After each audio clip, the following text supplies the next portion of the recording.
नमस्कार, मैं हूं शकील अली हाशमी और आप देख रहे हैं टाइम समाचार।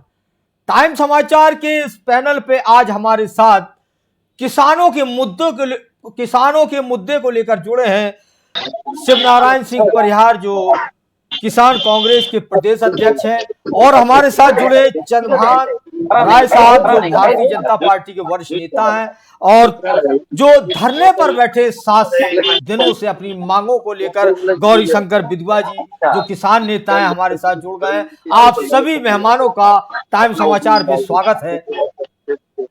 आखिर ये किसान धरने पर क्यों बैठे? सबसे बड़ा आज यही सवाल है कि सिंचाई विभाग की मनमर्जी के चलते ये किसान आज कीड़े मकोड़ों की तरह अपनी जिंदगी जीने को मजबूर है। सच्चाई यह है कि इन किसानों के घरों में बांध का पानी बेतहाशा घुस रहा है। न इनके घर में आज खाना बनाने को जगह है और ना ही इनके लेटने और सोने की व्यवस्था है, और सिंचाई विभाग इनका ये पूरा नजारा देख रहा है और इनकी सुध लेने को तैयार नहीं है। आज इसी मुद्दे पे हम सबसे पहले बात करेंगे जो 7 दिनों से धरने पर बैठे हैं, गौरी शंकर बिधुआ जी। बिधुआ जी, क्या समस्या है किसानों की? किस समस्या से जूझ रहे हैं? देखिए, अगर समस्याएं तो वो होती हैं जिनको आदमी झेल जाता है। ये समस्याओं के ऊपर वाला मामला है हमारा जो जीवन है या जो हम लोग रह रहे हैं गांव में, आज वो स्थिति बन गई है कि आज हम अपने घर में रह नहीं पा रहे हैं। आज हम अपने बच्चों को वहां लिटा नहीं पा रहे हैं। आज हम अपनी गृहस्थी को वहां नीचे नहीं रख पा रहे हैं। हमारे घरों में पानी भर गया है। हमारे घरों में दिन में बिच्छू, सांप, केकड़े ये दिन में घूमते हुए पाए जाते हैं। अगर चिंटा उखड़ जाए तो इतने चिंटा उखड़ते हैं कि हम लोग वहां अंदर पैर नहीं रख पाते हैं। रात में वहीं बच्चे सो रहे हैं, वहीं महिलाएं सो रही हैं।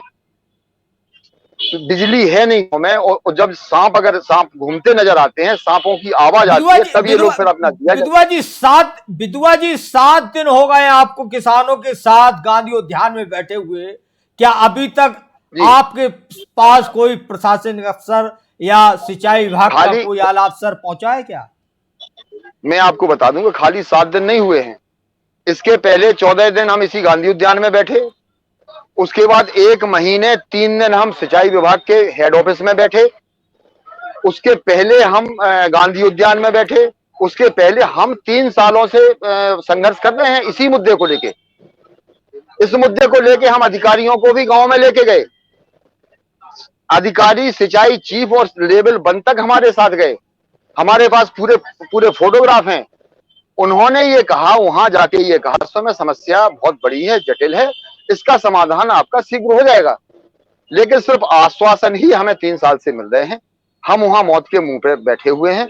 वहां हमारा पिछली साल एक पाल मोहल्ले का एक लड़का, 28 साल का लड़का डूब के मर गया था।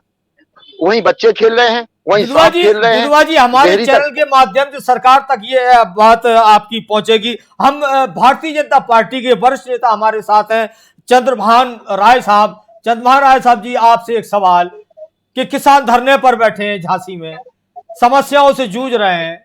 गौरी शंकर बिधुआ जी तमाम आरोप लगा रहे हैं आपके विभाग, भारतीय जनता पार्टी की जो विभाग के आला अफसर यहाँ पे जो मौजूद है, कोई सुध लेने वाला नहीं है। ऐसे में भारतीय जनता पार्टी के लोग क्या कर रहे हैं चंद्रभान जी? ऐसा नहीं है, बिधुआ जी किसानों के नेता हैं, उनका सम्मान करता हूँ, लेकिन बात आधी अधूरी हो रही है। किसानों के प्रति किस संवेदनशीलता से भारतीय जनता पार्टी लगी हुई है, ये तुरंत परिलक्षित होता है।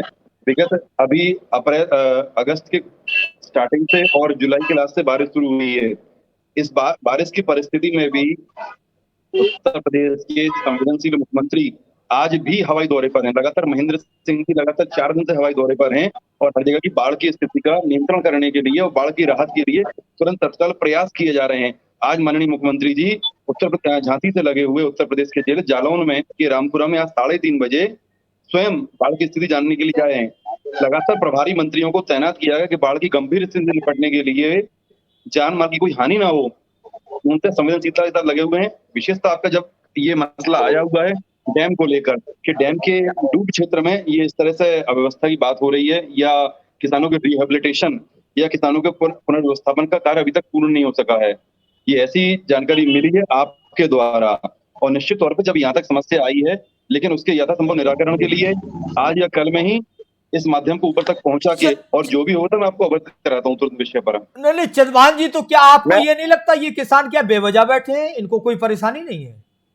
नहीं, किसान बेवजह क्यों बैठेंगे भाई? किसान, यहाँ का किसान इतना संवेदनशील है बुंदेलखंड का, क्यों बेवजह बैठेगा भाई? वो दिल्ली में बैठे हुए किसानों की तरह थोड़ी है कि जो फंडेड होकर वहां से आंदोलन चला रहे हो। यहाँ का तो किसान यही तो आपसे सवाल है कि आपकी सरकार प्रदेश में है, यही तो वो सवाल है। 7 दिन हो गए। और विधवा जी का तो कहना यह है कि हम तो 3 साल से लगातार संघर्ष कर रहे हैं, अभी तक हमारी किसानों की एक भी बात नहीं मानी गई, ना उन्हें मुआवजा मिला है, ना उन्हें उनके गांव को विस्थापित किया गया है। लखेरी और पथरई बांध के क्षेत्र के ये किसान हैं जो आज भारी समस्या से जूझ रहे हैं। तो चंद्रभान जी, सवाल ये उठता है कि सरकारें आखिर क्यों इन किसानों की बात नहीं सुनने को तैयार हैं? आप जैसे नेता इनकी बात सुनने को क्यों तैयार नहीं है?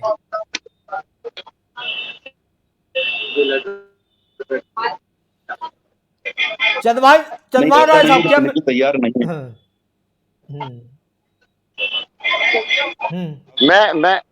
मैं कुछ बोलना चाहता हूँ, माफी चाहता हूँ। जी जी जी बताइए। मैं कुछ बोलना चाहता हूँ।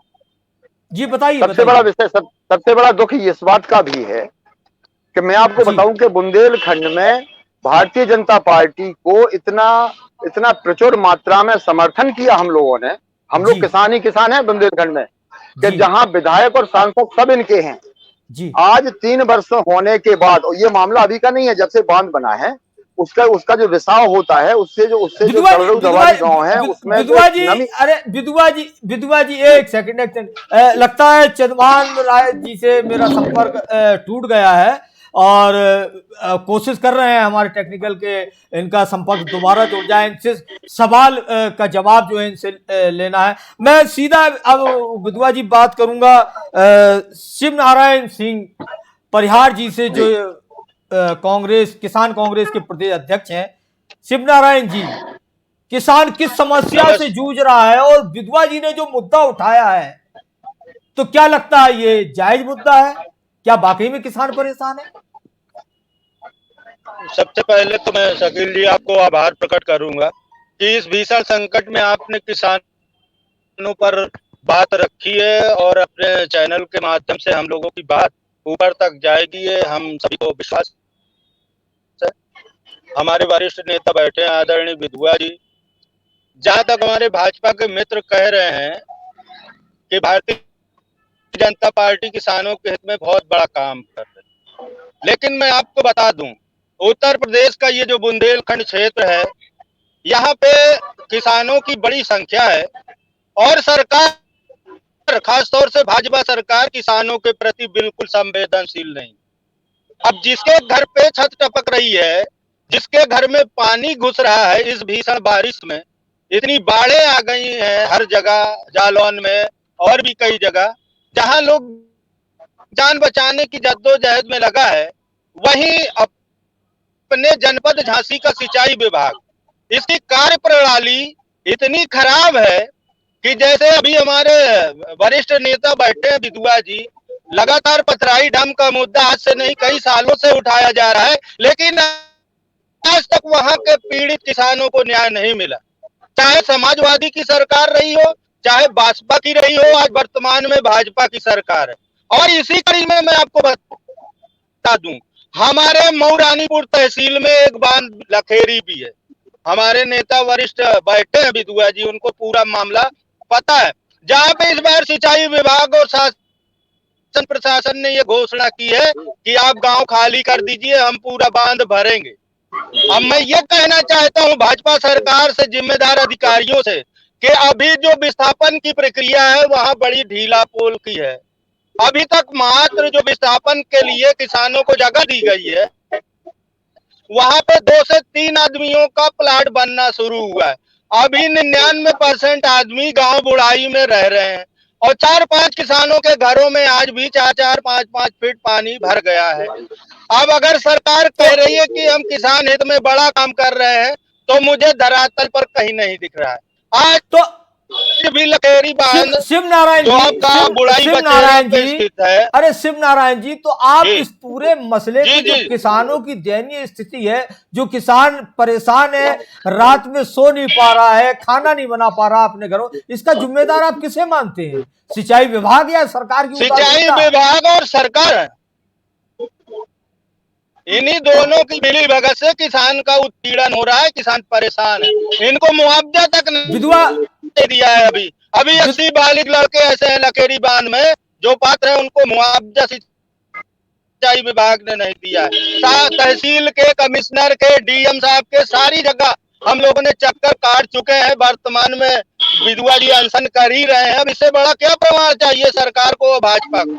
विधवा जी, विधवा जी जी, सीधा एक सवाल जी जी कि आखिर ये संघर्ष कब तक जारी रखेंगे आप? ये आखिरी सांस तक। और मैं अब इसका मैं वजह बता दूं। और सिंचाई विभाग ने इसकी वजह ये है, ना एक मिनट सुन लीजिए। इसकी वजह ये है कि हम वहां हमारा मकान गिर जाए चर्रऊ, धवारी और इमिलिया में और लखेरी, उसमें पथरे, बुढ़ाई में और बछेरा में, उससे अच्छा है कि हम यहां मरे ना। हमारी कोई नहीं सुन रहा है। और सबसे बड़ा दुख का विषय ये भी है कि जिनको हम लोगों ने नेता बनाया, जिनको हम लोगों ने सांसद विधायक बनाया, आज वो कहीं दिखाई नहीं दे रहे हैं। कम से कम हमारे बीच में आके उनको पूछना तो चाहिए कि तुम लोग क्यों बैठे हैं। अरे वोट हमने इसलिए दिया था कि हमारी सुरक्षा करेंगे। एक भी विधायक, एक भी सांसद यहाँ हमारे पास अभी तक 3 साल में कोई नहीं आया। अरे हम कोई हुआ थोड़ी है। अरे कम से कम उन किसानों से पूछ तो जाओ। विधवा जी, किसानों ने ही जी। एक अच्छी सरकार बनवाई है, किसानों ने ही बड़ी मेहनत की थी सरकार बनवाने में, और आज जो जनप्रतिनिधि आपके पास नहीं आ रहे, आपको मलाल है इस बात का, तो मेरे हिसाब से धरना तो आपका ठीक है, तो क्या कोई ऐसी योजना भी है कि अगर ये आपकी समस्याओं का निराकरण नहीं निकाल लेंगे, इसमें नहीं जो है पैरवी करेंगे, तो क्या इन लोगों का घेराव करेंगे आप? इन लोगों का घेराव देखिए, अभी तो हम लोग जो कर रहे हैं वो कर रहे हैं। अगला अभी हमने अपनी समस्या को एसीएम मान्या सिंह आई थी आंदोलन स्थल पे, उनको दिया। फिर अर्धनग्न होकर हमने डीएम साहब को अवगत कराया। उसके बाद मैंने सिंचाई विभाग को, हर अधिकारी को अवगत कराया। अरे भाई उसके बाद विधवा जी, आपका कहना है आप 3 साल से लगे हैं।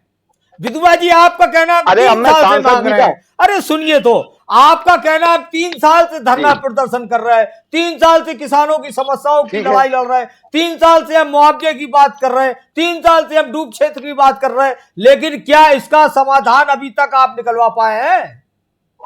हमें अभी तक समाधान नहीं मिला है। अब हम समाधान निकलवाने के बाद ही घर जाएंगे, ये कहने का मतलब। अब हम आश्वासन पे नहीं जाएंगे। तो क्या करेंगे आप आगे? नहीं जाए, क्या करेंगे आप? हमारे रास्ते झांसी में कमिश्नर कार्यालय तक ही बंद नहीं होते हैं, उसके बाद भी हमारे आगे रास्ते जाते हैं। अरे हम आगे अब बड़े निर्णय लेंगे। विधवा जी, अभी आप जनप्रतिनिधियों की बात कर रहे थे, जनप्रतिनिधियों को आप गलत करार दे रहे थे कि वो हमारी सुध नहीं ले रहे, वो हमारी सुन नहीं रहे। तो सबसे बड़ा यही तो सवाल है कि आप उनसे बात क्यों नहीं कर लेते हैं? आपके क्षेत्र के विधायक हैं, एक बताएं, हमारे बुंदेलखंड में कहावत है, हमारे बुंदेलखंड में कहावत है कि भैंस के सामने बीन बजाई और भैंस ने समझी सा नहीं आई।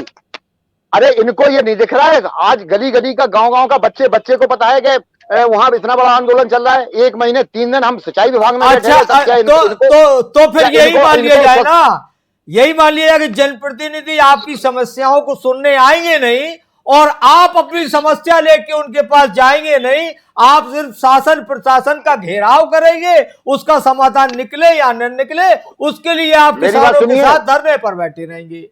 मऊरानीपुर में एक बार सांसद महोदय ने ये कहा था, जब वहां किसान ज्ञापन देने गए, तो ये कहा था कि अगर ज्ञापन देना है, काम कराना है, तो भारतीय जनता पार्टी जिंदाबाद बोलना पड़ेगी। आज तक ने भी चलाया था, उसका वीडियो है मेरे पास। आप ये बताओ कि ये क्या है? अगर हम लोग जिंदाबाद नहीं बोलते तो क्या भाजपा आ जाती? अगर इन लोगों को ये इतने संवेदनहीन है ये नेता, ये अपने ही कामों से इन्हें फुर्सत नहीं है, टाइम नहीं है। अब इनको हमने विधायक बनाया था, सांसद बनाया था, तो इसलिए नहीं बनाया था कि आप ऐश मौज करेंगे। हमने इसलिए बनाया था कि अगर हमारे ऊपर कोई संकट आए तो आप स्वतः आएंगे। रही बात इसकी कि आप ये मऊरानीपुर के विधायक को ले लीजिए, झांसी को ले लीजिए, या सांसद जी को ले लीजिए, क्या सांसद जी को इस धरने से भी कोई आवश्यक काम हो सकता है? अगर वो ईमानदारी से काम करें तो इनके पास जाने से क्या होगा? उसके बाद भी मैं जाऊंगा, इनके पास भी जाऊंगा, सांसद जी क्या जाऊंगा मैं? नहीं जाना चाहिए, आपको उनका अपनी घेराव बात रखना करूंगा। चाहिए, जाना चाहिए। शिवनारायण जी, शिवनारायण जी जी, जी जी शिवनारायण जी, जी आप भी लगातार किसानों की लड़ाई लड़ रहे हैं, जी लेकिन किसानों की लड़ाई अभी तक जो है उस मुकाम पर नहीं पहुंची जिस मुकाम पे पहुंचना चाहिए थी। किसानों को राहत मिलना चाहिए थी। आखिर क्या वजह मानते हैं शिवनारायण जी लड़ाई लड़ रहे हैं इस वजह से ये किसानों की मांगों को जो है पूरा नहीं किया जा रहा, या बाकी में आपका आंदोलन कमजोर है कहीं ना कहीं? नहीं सर, देखिए ऐसा है, जनपद झांसी में हमारे प्रदेश के मुख्यमंत्री माननीय योगी आदित्यनाथ जी कई बार आए, यहाँ पे बड़ी बड़ी घोषणाएं हुई, लेकिन धरातल पर योजनाओं का क्रियान्वयन नहीं हुआ। जहाँ कहा जा रहा था हर खेत पानी पहुंचाएंगे, हर घर नल पहुंचाएंगे, किसानों को सरकारी योजनाओं का लाभ दिया जाएगा, लेकिन आपके जनपद झांसी, हमारे जनपद झांसी में आज भी कई हजार किसान 2019 खरीफ बीमा के लिए तहसील कलेक्ट्रेट के चक्कर लगा रहे हैं। बीमा कंपनियों का पता नहीं, बैंकों का कोई पता नहीं। तो ये क्या किसान हित में योजना चल रही है भाजपा सरकार की? आज मुख्यमंत्री जी कह रहे हैं बुंदेलखंड को हम 18 से 24 घंटे बिजली दे रहे हैं, लेकिन आज कई ऐसे गांव हैं जहां एक महीने से लाइट नहीं पहुंची। ये दुर्भाग्य है बुंदेलखंड का। रही बात कांग्रेस पार्टी की, कांग्रेस पार्टी निरंतर आंदोलन कर रही है और किसान हित में सड़क से लेकर सदन तक आंदोलन करेगी। इसके लिए चाहे हमको जेल जाना पड़े, लाठी जाना पड़े, वो भी शिवनारायण जी, शिवनारायण जी, हमारे साथ वरिष्ठ भाजपा नेता चंद्रभान राय साहब जी का जो है संपर्क टूट गया है, वरना शायद आपको इन तमाम बातों का जो है जवाब मिल जाता, जो आप उंगली उठा रहे हैं शायद वो बड़ी अच्छे से इस बात का जवाब दे सकते थे। लेकिन माफी चाहूंगा अपने दर्शकों से कि हमारे जो है स्टूडियो में नेटवर्क जो है ठीक नहीं आ पा रहा है, टेक्निकल खराबी के चलते भाजपा के वरिष्ठ नेता चंद्रभान राय साहब नहीं जुड़ पा रहे हैं, बार बार कट हो जा रहे हैं। विधवा जी, भाजपा जिस तरीके से किसानों के हित में काम कर रही है, आपको क्यों लगता है कि भाजपा किसान विरोधी है? देखिए, कहने और करने में बहुत फर्क है। एरच के पास एक बांध बन रहा था, समाजवादी पार्टी के टाइम में 650 करोड़ रुपए का उसका बजट बना था। वो काम शुरू हो गया था, कुछ बन भी गया उसका भाग। उस भाग बनने से गरौठा तहसील के बामौर ब्लॉक को पूरे सिंचित हो जाना था। हम लोग बड़े उत्साहित थे कि कहीं ना कहीं हम लोगों को लाभ मिलेगा। जैसे ही भाजपा सरकार आई, उस काम को क्यों बंद करवा दिया गया? ललितपुर में 5 बांध बन रहे हैं, आप सुन लीजिए एक मिनट। ललितपुर में 5 बांध बन रहे हैं। उसके पहले जो 5 बांध बन गए हैं, उसके पहले राजघाट बंधे हुए 47 वर्ष हो गए हैं। आज तक कोई किसी भी बांध के जितने भी गांव प्रभावित हुए हैं उनके किसानों का पूरा निपटारा नहीं हुआ। 60 करोड़ का बांध का पहले बजट बनता है और वो पुनरीक्षित होते होते पहुंच जाता है 6.5 करोड़ तक, 7 करोड़ तक, 8 करोड़ तक। और हर पुनरीक्षण में किसानों का हिस्सा शामिल होता है कि किसानों की जिम्मेदारियां देना है। उसके बाद किसानों को मिलता क्यों नहीं है? क्या ये मुख्यमंत्री को नहीं दिखता है? मुख्यमंत्री महोदय ने ये कहा था कि हर खेत में पानी पहुंचेगा। कहां पहुंचा है पानी? आप गुरसाई माइनर देख लीजिए, जो जीएमसी गुरसाई माइनर है, उसमें जो पक्कीकरण कराया गया है उसकी हालत देखिए। आगे पक्का होता गया, पीछे पूरा जी मुख्यमंत्री में तो करोड़ों रुपए बुंदेलखंड के लिए खर्च करने का जो है ऐलान किया, करोड़ों बजट भी जो है पेश किया है, पैसा भी विभागों को दिया है। मुख्यमंत्री कहां इस मामले में आपके निशाने पर आ गए? वो तो बराबर बुंदेलखंड के लोगों के लिए, किसानों के, खासकर किसानों के लिए मेहनत कर रहा है। पेयजल योजना, बड़ी योजना बुंदेलखंड के लिए उन्होंने जो दी है और पैसा भी जारी किया है। कहा मुख्यमंत्री जो है किसानों के काम नहीं कर रहे? मेरी बात सुनिए, आप हमें बताएं कि आपके लिए खाने के लिए तरह तरह के भोजन रखे हुए हैं, भोजन हमने भेज दिए हैं। अरे वो मुझे रोटी मिलेगी तब तो मेरे पेट में जाएगी, तब तो मैं कहूंगा कि आपने मुझे एक रोटी खिला दी है। आपने जो तमाम योजनाएं भेजी हैं उसका संचालन आपके अधिकारी कर रहे हैं। अधिकारियों ने भ्रष्टाचार के सारे रिकॉर्ड तोड़ दिए हैं। आज बुंदेलखंड, पूरे उत्तर प्रदेश नहीं, मैं तो पूरे विश्व में कहूंगा, भारत में कहूंगा कि सबसे ज्यादा भ्रष्ट क्षेत्र बन गया है, भ्रष्टाचारियों का मुख्यालय बना हुआ है बुंदेलखंड। नहीं तो कौन कौन से विभाग है विधवा जी जहां पर जो है भ्रष्टाचार चरम सीमा पर है? कौन सा विभाग है? किस पे उंगली उठा रहे हैं आप? सिंचाई विभाग को आप पहले ले लीजिए। सिंचाई विभाग में आप देखिए कि इन्होंने सिंचाई विभाग जो आंकड़े दे रहा है कि सिंचाई विभाग ने नहरों की सिल्ट सफाई में कितना पैसा लगाया, तो आप चलिए नहरों पे चलिए, सिंचाई विभाग में देखिए कि इन्होंने क्या क्या काम कराए हैं, उसमें देख लीजिए। अगर 10% भी काम अगर आप दिखा दें, मैं राजनीतिक किसानों की सेवा करना बंद कर दूंगा। मैं वन विभाग, करोड़ों पेड़ लगाए जाते हैं बुंदेलखंड में हर साल, और दसियों साल से लगाते आ रहे हैं। 1% बता दे वन विभाग, उद्यान विभाग, कृषि विभाग, कौन सा विभाग में काम हो रहा है? आप हमारे पास बैठिए, चलिए मेरे साथ, मैंने RTI से सब कुछ निकलवा दिया है। लेकिन सुनता कौन है? भ्रष्टाचार में पकड़ा जाता है। विधवा जी, टाइम समाचार पर आपकी बात मुख्यमंत्री तक जरूर पहुंचेगी, और मैं मुख्यमंत्री से इस बात की आशा भी करता हूं कि अगर आपकी जो योजना किसानों के लिए, आपने जो धन किसानों के लिए बुंदेलखंड के तमाम विभागों में उपलब्ध कराया, अगर आपके विभाग के लोग भ्रष्टाचार कर रहे हैं और किसानों तक लाभ नहीं पहुंचा रहे, तो मैं उम्मीद रखता हूं कि मुख्यमंत्री जी ऐसे भ्रष्ट अधिकारियों के खिलाफ कठोर से कठोर कार्रवाई करेंगे। टाइम समाचार में आप सभी मेहमानों का जुड़ने का बहुत बहुत शुक्रिया, नमस्कार, और जुड़े रहिए टाइम समाचार के साथ।